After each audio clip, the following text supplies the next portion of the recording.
নমস্কার বন্ধুরা, আমি অনু, হ্যাপি লাইফ উইথ অনুর আরও একটা নূতন ব্লগে আপনাদের সকলকে মন থেকে জানাই অনেক অনেক স্বাগত।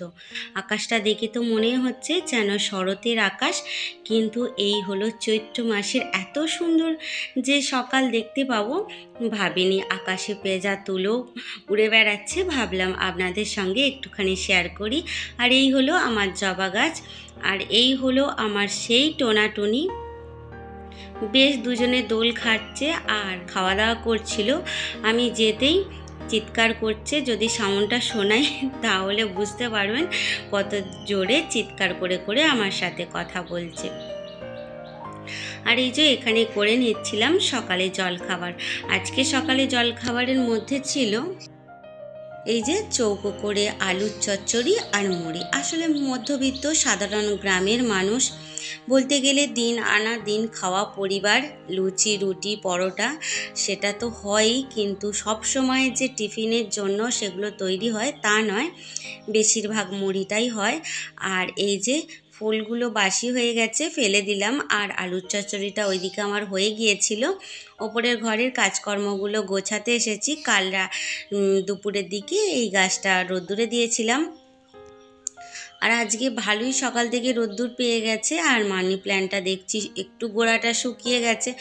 তো ওই যে প্রত্যেকটা সময় প্রত্যেকটা মুহূর্ত খেয়াল রাখতে হয় যাতে প্রতিটা গাছ ভালো থাকে। আর তবুও মাঝে মধ্যে কিছু সময় হয় যে কাজের ক্ষেত্রে ভুলে যাওয়া হয়। ঘরের সমস্ত কাজ মোটামুটি করে নিয়েছি অফ ক্যামেরাতে, সেগুলো আপনাদের সঙ্গে আর শেয়ার করলাম না। আর এই যে ঘরটা একটুখানি হালকা করে ঝাড়ু দিয়ে নিচ্ছি, এইটুখানি শেয়ার করলাম। আর ভিডিওর এই পর্যায়ে এসে বলি, ভিডিওটা যদি কোনো অংশে কোনোভাবে ভালো লেগে থাকে তাহলে প্লিজ চ্যানেলটা সাবস্ক্রাইব করে আমার পাশে থাকবেন, আর একটা মিষ্টি কমেন্ট অবশ্যই করবেন। সত্যি কথা বলতে আমরা গ্রামে থাকি, আমাদের পরিবারটা এরকমই যে একদম নিম্ন মধ্যবিত্ত। তো এই নিম্ন মধ্যবিত্তের দিন আনা দিন খাওয়া সংসারে যা পাওয়া যায় তাই কিন্তু গুছিয়ে রান্না করি। সেরকমই আজকে আর একটা সুন্দর রান্না আপনাদের সঙ্গে শেয়ার করব। তার আগে চলুন সংসারের প্রতিটা কাজ করে নিই। আর এই যে এটা হচ্ছে আমার অ্যাডেনিয়াম গাছটা, আগেও দেখিয়েছি, কাটিং করেছিলাম, এখন দেখাচ্ছি। ওই যে দেখেছেন হালকা হালকাভাবে পাতা আসার চেষ্টা চলেছে গাছের ডালগুলোর মধ্যে, সেটাই আপনাদের সঙ্গে শেয়ার করছি। আমার কাছে মনে হয় গাছকে ভালোবাসা, গাছের প্রতি যত্ন করা আর ফুল পাতা সকলেই ভালোবাসে, এটা হলো লাখ টাকার স্বপ্ন। আমার কাছে গাছই হলো লাখ টাকার স্বপ্ন। তো আমার এই লাখ টাকার স্বপ্নগুলো আমি এইভাবেই পূর্ণ করে থাকি। আর প্রত্যেকটা পাতা ফুল যখন ফোটে তখন মনের মধ্যে যে কি ভীষণ একটা আনন্দ হয়, সেটা হয়তো যারা গাছ ভালোবাসেন, যারা নিজের হাতে গাছ তৈরি করেন তারাই একমাত্র বুঝবেন।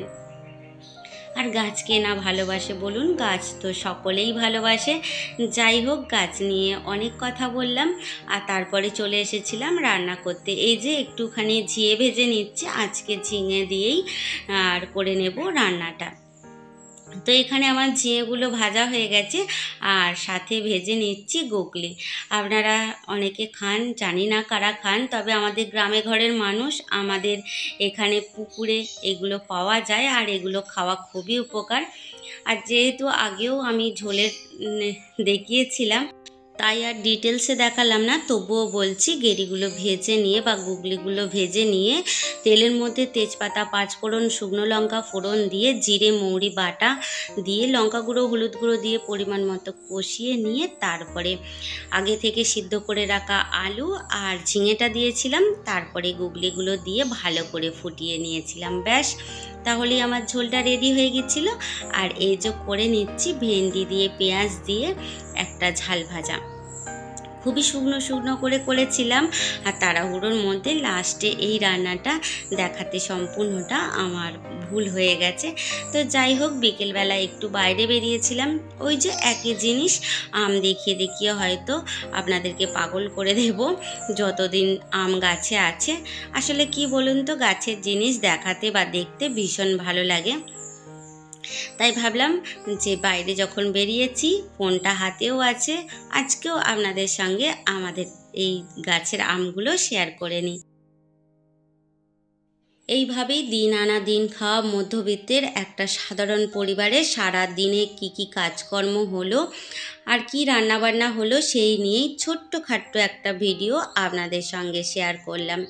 তাহলে আমার এই গ্রামের পরিবেশ আর আমার এই ছোট্টখাট্ট ভিডিওটা যদি ভালো লেগে থাকে, আরও একবার আপনাদের কাছে রিকোয়েস্ট করছি, প্লিজ চ্যানেলটা সাবস্ক্রাইব করে আমার পাশে থাকবেন আর একটা মিষ্টি কমেন্ট অবশ্যই করবেন।